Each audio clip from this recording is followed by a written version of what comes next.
ಆತ್ಮೀಯ H60 news ಅರ್ಥಾತ್ ಸೀತಾರಾಮ್ ನ್ಯೂಸದ ವೀಕ್ಷಕರೇ, ನಾನು ನಿಮ್ಮವ ಎಂ ಆಯುಧ ಮಲ್ಲಪ್ಪ ಜೊತೆ ಅವರು. ತಾವು ಈಗ ಸುದ್ದಿಗಳ ಲೋಕಕ್ಕೆ ಎಂಟ್ರಿ ಹೊಡಿತಾ ಇದ್ದೀರಿ.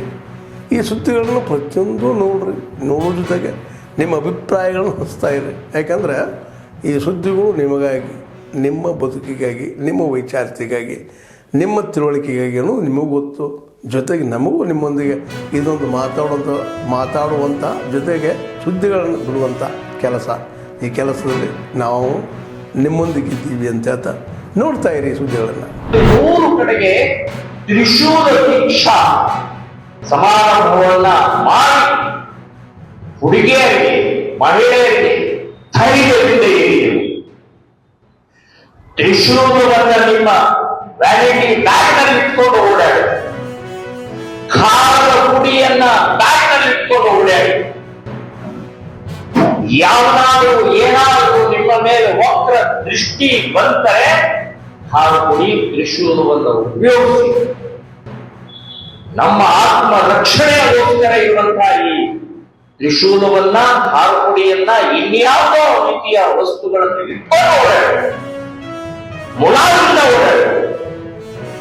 ಸೊ ಯಾವ ವ್ಯಕ್ತಿ ಈ ರೀತಿಯ ನಮ್ಮ ಮೇಲೆ ಆಘಾತ, ಅತ್ಯಾಚಾರ, ಕೆಣಕನೋ ಒತ್ತು ಬುದ್ಧಿ ಕಲಿಸುವಂತ ಧೈರ್ಯ ಮೂಡಿಸುವ ಸಲುವಾಗಲೇ 3 ಕಡೆಗೆ ತ್ರಿಶೂಲ ದೀಕ್ಷಾ ಕರ್ನಾಟಕದಲ್ಲಿ ಮಾಡುವಂತಹದ್ದನ್ನ ಶ್ರೀರಾಮ ಸೇನೆ ಸಂಘಟನೆ ನಿರ್ಧಾರವನ್ನ ಮಾಡಿದ್ದೀವಿ. ಈಗಾಗಲೇ 12 ಕಡೆಗೆ ನಮ್ಮ ತ್ರಿಶೂಲ ದೀಕ್ಷಾ ಕಾರ್ಯಕ್ರಮ ಆಗಿದೆ.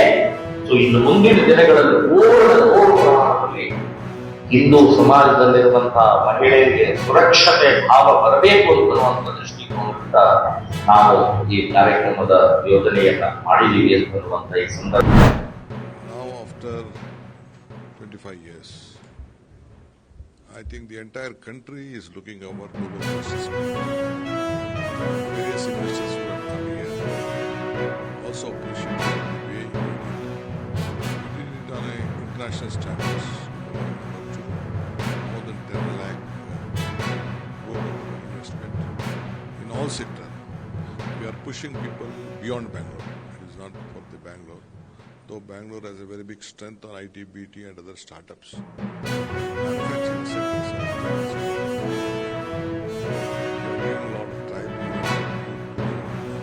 We have brought out a new tourism policy, startup policy, EV policy and industry policy. All has been encouraging to all of them. ಜೈ ಶ್ರೀರಾಮ್. ಇದೇ ತಿಂಗಳು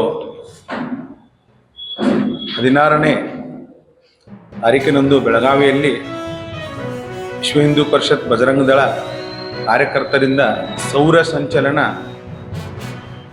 ಕಾರ್ಯಕ್ರಮವನ್ನು ವಿಶ್ವ ಹಿಂದೂ ಪರಿಷತ್ ಬಜರಂಗ ದಳ ಬೆಳಗಾವಿ ವಿಭಾಗದಿಂದ ಮಾಡ್ತಾ ಇದ್ದೇವೆ. ಸೌರ ಸಂಚಲನ ನಮ್ಮ ದೇಶಾದ್ಯಂತ ವಿಶ್ವ ಹಿಂದೂ ಪರಿಷತ್ ಬಜರಂಗ ದಳ ಡಿಸೆಂಬರ್ 6ನೇ ತಾರೀಕು ರಾಮ ಮಂದಿರ 1992 ಡಿಸೆಂಬರ್ 6 ಗೀತಾ ಜಯಂತಿಯ ದಿನ ನಮ್ಮ ದೇಶಕ್ಕೆ ಕಳಂಕಿತವಾದಂತಹ ಬಾಬರಿ ಢಾಂಚಾ, ಅಯೋಧ್ಯೆಯೊಳಗ ರಾಮ ಮಂದಿರವನ್ನು ಕೆಡವಿ ಬಾಬರಿ ಢಾಂಚಾವನ್ನು ನಿರ್ಮಾಣ ಮಾಡಿದಂತಹ ಮೀರ ಬಾಕಿ ಅಂತಕ್ಕಂಥ ವ್ಯಕ್ತಿ ಢಾಂಚಾವನ್ನ ಕಳಂಕಿತವಾದ ನಮ್ಮ ಹಿಂದೂ ಸಮಾಜಕ್ಕೆ ಇದ್ದಂತಹ ಢಾಂಚಾವನ್ನ ಕೆಡವಿ ಪುಟ್ಟ ರಾಮ ಮಂದಿರ ನಿರ್ಮಾಣ ಮಾಡಿದಂಥ ಇತಿಹಾಸವೇ ಈ ಶೌರ್ಯ ಸಂಚಲನ. ಇಡೀ ದೇಶಾದ್ಯಂತ ಬಜರಂಗ ದಳದ ಕಾರ್ಯಕರ್ತರು ಪ್ರತಿ ವರ್ಷ ಗೀತಾ ಜಯಂತಿಯಂದು ಡಿಸೆಂಬರ್ 6ನೇ ತಾರೀಕು ಅಂದಿನ ಗೀತಾ ಜಯಂತಿಯ ದಿನ ಪ್ರತಿ ವರ್ಷ ನಾವು ವಿಶ್ವ ಹಿಂದೂ ಪರಿಷತ್ ಬಜರಂಗ ದಳದಿಂದ वर्ष में कुंभ का और 12 वर्ष में महाकुंभ के आयोजन के साथ हमें जुड़ने का अवसर प्राप्त होता है. ये सभी आयोजन और इस दृष्टि से हम लोग इन सभी आयोजनों के साथ जो कुछ भी कार्य कर पाते हैं, बहनों और भाइयों, वो यहाँ पे टूरिज्म को उतना ही गुना आगे बढ़ाता है. ये मान के चलिए, ये जो 50-55 करोड़ लोग उत्तर प्रदेश में महाकुंभ के आयोजन के साथ जुड़ेंगे, तो उत्तर प्रदेश और देश की इकोनॉमी को कितना इसको पुष्ट प्राप्त मिलेगा, इस इसका अनुमान आप कर सकते हैं।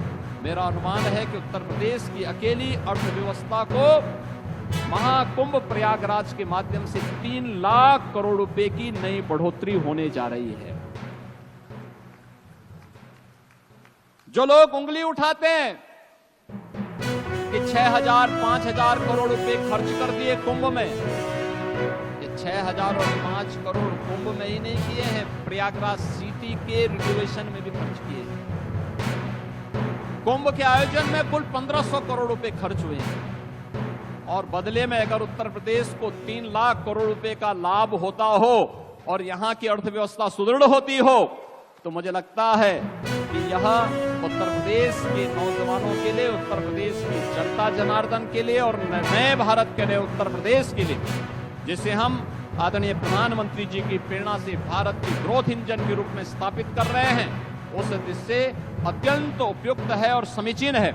आज के इस अवसर पर लखनऊ को इन सभी परियोजनाओं का यहां पर उपहार देने के लिए आदरणीय रक्षा मंत्री जी का, केंद्रीय सड़क परिवहन और राजमार्ग मंत्री जी का मैं एक बार फिर से हृदय से आभार व्यक्त करते हुए हृदय से स्वागत करता हूं, अभिनंदन करता हूं। धन्यवाद। जय हिंद। ಆತ್ಮೀಯರೇ, ಎಲ್ಲ ಸುದ್ದಿಗಳನ್ನು ನೋಡಿದ್ರಲ್ಲ, ಏನು ಅನಿಸ್ತು ನಿಮಗೆ? ಇದರಲ್ಲೇ ನಿಮ್ಗೆ ಲೈಕ್ ಆಗಿರ್ಬೋದು, ಡಿಸ್ಲೈಕು ಆಗಿರ್ಬೋದು, ಕಾಮೆಂಟ್ ಬೇಡಪ್ಪ ಅಂತೂ ಅನಿಸಿರ್ಬೋದು, ಕಾಮೆಂಟ್ ಮಾಡಬೇಕಪ್ಪ ಅನಿಸ್ಬೋದು, ಶೇರ್ ಮಾಡಬಾರ್ದಪ್ಪ ಅನಿಸಿರ್ಬೋದು, ಮಾಡಬೇಕು ಅನಿಸಿರ್ಬೋದು. ಏನಾದರೂ ಆಗಲಿ ಶೇರ್ ಮಾಡ್ತಾಯಿರಿ, ಈ ನ್ಯೂಸ್ಗಳನ್ನ ಹಂಚ್ತಾ ಇರಿ, ಜೊತೆಗೆ ಇದಕ್ಕೆ ಸಬ್ಸ್ಕ್ರೈಬ್ ಆಗ್ತಾಯಿರಿ ಅಂತ ಹೇಳ್ತಾ H16 ನ್ಯೂಸ್ ಅರ್ಥಾತ್ ಹೇ ಸೀತಾರಾಮ್, ಇದು ಸತ್ಯದ ಕೈಗೆ ನಡಿ. ವಂದನೆಗಳು.